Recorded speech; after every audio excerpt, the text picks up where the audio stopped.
તો વિરામ બાદ આપનું સ્વાગત છે। હાલ એક મહત્વપૂર્ણ સમાચાર પ્રાપ્ત થઈ રહ્યા છે। તો ગાંધીનગરમાં વ્યાયામના શિક્ષકોની જે ભરતીને લઈને મુદ્દો છે તેને લઈને હવે આંદોલનના માર્ગે ઉતર્યા છે। વ્યાયામ શિક્ષક ભરતી મુદ્દે હવે આંદોલનના માર્ગે મોટી સંખ્યામાં ઉમેદવારો છે તે એકત્ર થયા છે।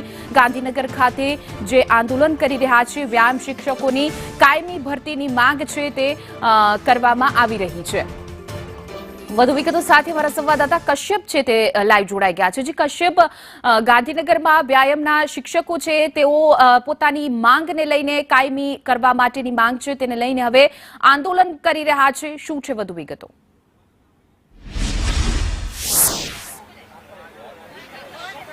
ગાંધીનગર રામકથા મેદાન ખાતે વ્યાયામના શિક્ષકો છે તે એકત્રિત થયા છે અને તે લોકો વિરોધ કરી રહ્યા છે। કાયમી ભરતીની તેમની માંગણી છે અને તે માંગણીને લઈને તે લોકો અહીં એકત્ર થયા છે।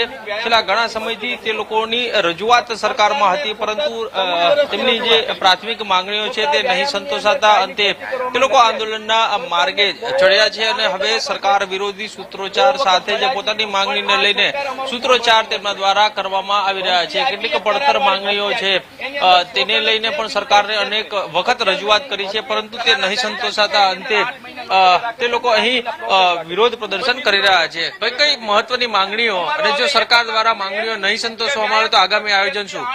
જો સરકાર દ્વારા અમારી માંગણી સ્વીકારવામાં નહીં આવે તો અમે લાસ્ટ આત્મવિલોપન કરવા માટે તૈયાર છે। કોઈ પણ હિસાબે અમને કાયમી કરવા જ પડશે સરકારને, કેમ કે સરકાર છેલ્લા 25 વર્ષથી તેમની સરકાર બનાવીને ગુજરાતમાં બેઠી છે, પણ તેઓ અમારા વ્યાયામવીરો સાથે ખૂબ જ અન્યાય કરે છે। વ્યાયામવીરો સાથે ખૂબ જ શોષણ થઈ રહ્યું છે।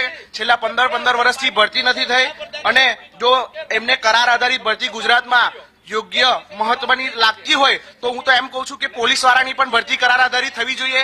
એમએલએ જેવા એમએલએની પણ ભરતી 11 મહિનાના કરાર પર કરો અને પછી 11 મહિનાનો એમનો કરાર પૂરો થશે ને એમને જનતા ચૂનશે જો એમને સારું કામ કર્યું હશે તો। એટલે સરકારની પણ ભરતી 11 મહિનાની થવી જોઈએ। હજુ અમારી ભરતી કાયમી નહીં કરે તો અમે એમને પણ 11 મહિનાના કરાર ઉપર લાવીને બતાડીશું। એટલા માટે કે વ્યાયામવીરો સાથે ખૂબ જ અન્યાય ઘણા વર્ષોથી થઈ રહ્યો છે। અન્ય એક વ્યાયામવીર છે તેની સાથે વાત કરીશું। શું કહેશો, કઈ કઈ એવી મહત્વના મુદ્દા છે કે જે માંગણી તમારી સંતોષાણી નથી? જો આ જોવા જઈએ તો સરકાર આપણને મોટી મોટી વાતો કરે છે। મોદી સાહેબ આ રીતે નાક ઉપર આંગળી રાખીને ફોટો પડાવશે, આ સૂર્ય નમસ્કાર કરશે, બધું કરશે, પણ વ્યાયામ શિક્ષક આ સૂર્ય નમસ્કારમાં કયા પ્રકારની પોઝિશન છે, કયા પ્રકારનું આમાં યોગા થાય કોણ શીખવાડશે? વ્યાયામ શિક્ષકો જ નથી। વ્યાયામ શિક્ષકો ભરે છે તો કરાર આધારિત ભરે છે। કરારમાં 11 મહિનાનું કઈ 4 મહિના તો પ્રોસેસ રાખે છે, 8 મહિના 7 મહિના નોકરી કરાવડાવે છે। તો તમારે અને મોટા મોટા તાયફા કરે છે ખેલ મહાકુંભ કરે છે, પાછું યજમાન બનવું છે ઓલિમ્પિકમાં। ગુજરાતને ઓલિમ્પિકમાં યજમાન બનવું છે અને વ્યાયામ શિક્ષકો તો ભરવા નથી। કોઈ વ્યાયામ શિક્ષકોને કાયમી ભરતી કરવી નથી, ખાલી વાતો કરવી છે કે ભાઈ વ્યાયામ શિક્ષકો આ રીતે મોટું આપણે સ્પોર્ટ્સમાં આગળ જઈશું, આપણે મોટા કોમ્પ્લેક્સો બનાવશું, પણ વ્યાયામ શિક્ષકો વગર શું કરશો તમે? સરકારમાં હું 7 વર્ષ ભણ્યો, બીપીએ કર્યું 3 વર્ષ, બીપીએડ 2 વર્ષ કર્યું, 2 વર્ષ માસ્ટર ડિગ્રી કર્યું અને કર્યા પછી પણ મને સરકાર દ્વારા 11 મહિનાના કરારમાં નોકરી કરાવી અને મેં સરકાર માન્ય પરીક્ષા પાસ કરી છે।